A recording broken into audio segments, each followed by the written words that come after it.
अभिवादन स्वीकार कीजिए ब्रजेश मिश्रा का। और आप देखना शुरू कर चुके हैं द डिबेट। बहनों भाइयों, निकाय चुनाव का काउंटडाउन अब शुरू होने जा रहा है, क्योंकि कल इलाहाबाद हाईकोर्ट की लखनऊ बेंच इस पूरे मामले पे निर्णायक फैसला लेने जा रही है।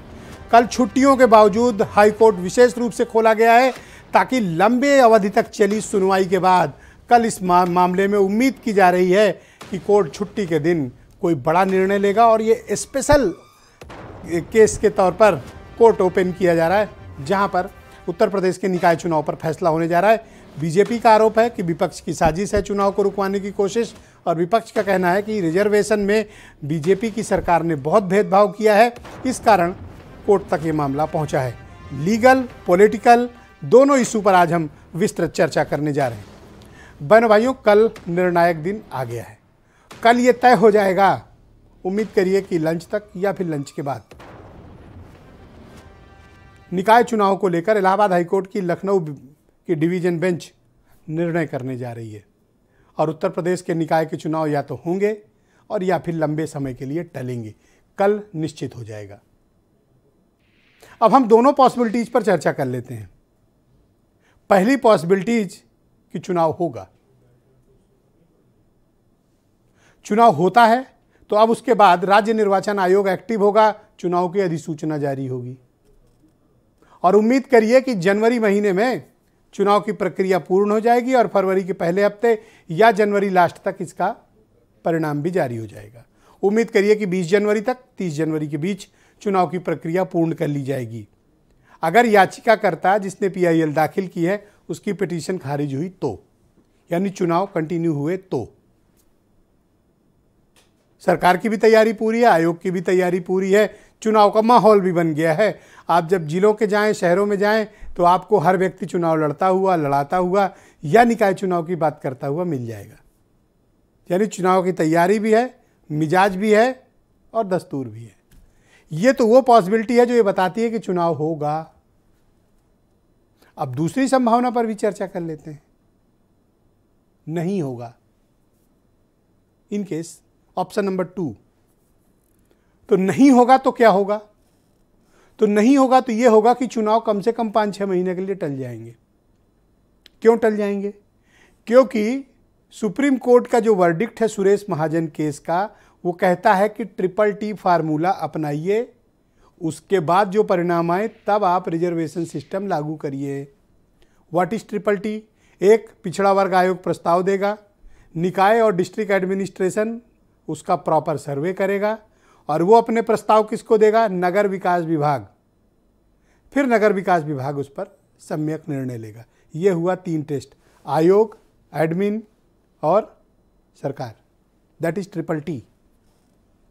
काफ़ी लोगों को इसके बारे में थोड़ा कन्फ्यूजन, इसलिए मैंने clarity they the. What is TTT? तो फिर क्या होगा? नहीं होगा तो फिर प्रॉपर आयोग बनेगा, पिछड़ा वर्ग आयोग, जो प्रस्ताव देगा। फिर सर्वे की प्रक्रिया शुरू होगी, जिले जिले पे, पंचायत पे, पालिका और नगर निगम, वार्ड। फिर उसका एक प्रस्ताव बन के एडमिनिस्ट्रेशन के पास आएगा, एडमिनिस्ट्रेशन देगा नगर विकास विभाग को। इस प्रक्रिया में बहनों भाइयों कम से कम लगेगा 5 से 6 महीना। तो फिर ये नगर निगम, पालिका और टाउन एरिया चलाएगा कौन? अफसर।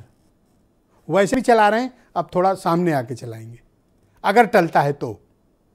फिर 6 महीने के पश्चात, 6 महीने 7 महीने सरकार समय लेगी, तब वो प्रक्रिया पूर्ण की जाएगी। ऑप्शन नंबर 3 भी है। क्या? ऑप्शन नंबर 3 ये है कि जहां जहां की रेट पिटीशन फाइल हुई है, पर्टिकुलर उन क्षेत्रों का फैसला कोर्ट कर दे, बाकी यूं ही छोड़ दे। ये भी एक संभावना है, इस पर भी बात हो सकती है। या फिर कोर्ट अपने विवेक से कोई एक बीच का रास्ता अख्तियार कर ले, ये भी हो सकता है। सुप्रीम कोर्ट का सुरेश महाजन केस के हिसाब से तो ये चुनाव टलने की संभावना पूरी है, जो सुरेश महाजन केस का वर्डिक्ट है। अब कोर्ट आगे इसके क्या करती है, कोई और चौथा ऑप्शन भी रखती है, ये कल पता चल जाएगा। तो दोनों ऑप्शन है, चुनाव होगा तो क्या होगा, नहीं होगा तो क्या होगा। अब इसके इतर आ जाइए। अभी तक तो केशव प्रसाद मौर्य ही आरोप लगा रहे थे, आज बीजेपी में संगठन के प्रदेश अध्यक्ष भूपेन्द्र चौधरी ने आरोप लगाया है कि विपक्ष वालों ने साजिश करके कोर्ट में ये पिटीशन कराई है और चुनाव रुकवाने की साजिश की है। केशव मौर्य ने पहले भी कहा है। विपक्ष कह रहा है कि इन्होंने आरक्षण की प्रक्रिया में भेदभाव किया है। जहां इनको सूट कर रहा था वहां रिजर्वेशन, जहां नहीं सूट कर रहा था जनरल, जहां जो कर रहा था इन्होंने पेन उठाया और अपनी मर्जी से आरक्षण कर दिया। कोई नियम का पालन नहीं किया है।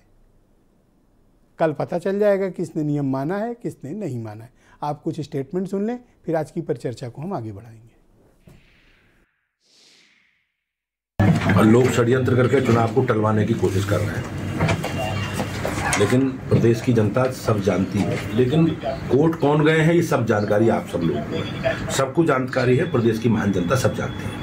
आज भारतीय जनता पार्टी की सरकार जानबूझ के निकाय चुनाव नहीं चाहती है, इसलिए आरक्षण के पेज को ढीला छोड़ दिया था। उस आरक्षण के पेज को माननीय उच्च न्यायालय हम उम्मीद करते हैं कि टाइट करके चुनाव कराने का फैसला सुनाएगा। हमारा आरोप है भारतीय जनता पार्टी के ऊपर कि भारतीय जनता पार्टी के बड़े नेताओं ने निकाय चुनाव देर से हो, इसके लिए उन्होंने आरक्षण गलत तरीके से प्रस्तुत किया है। लॉर्डशिप ने टाइम की कमी को देखते हुए और अर्जेंसी को देखते हुए इस केस को पुनः कल के लिए 10-15 पे सुनवाई के लिए इसको लगा दिया है, कल के लिए।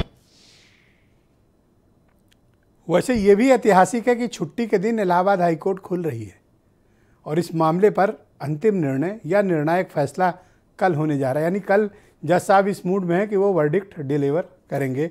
हमें उसके लिए तैयार रहना होगा। तो कल आप लोग भी तैयार रहिए और सभी दर्शक भी कल टीवी पे ज़रूर देखें और चैनल देखिएगा भारत समाचार। कोर्ट से एकदम लाइव अपडेट, हर सेकंड का अपडेट कोर्ट से आपको देंगे। अंदर हमारे वकील भी मौजूद रहेंगे जो आपको लाइव अपडेट देंगे कि कहा क्या जा रहा है।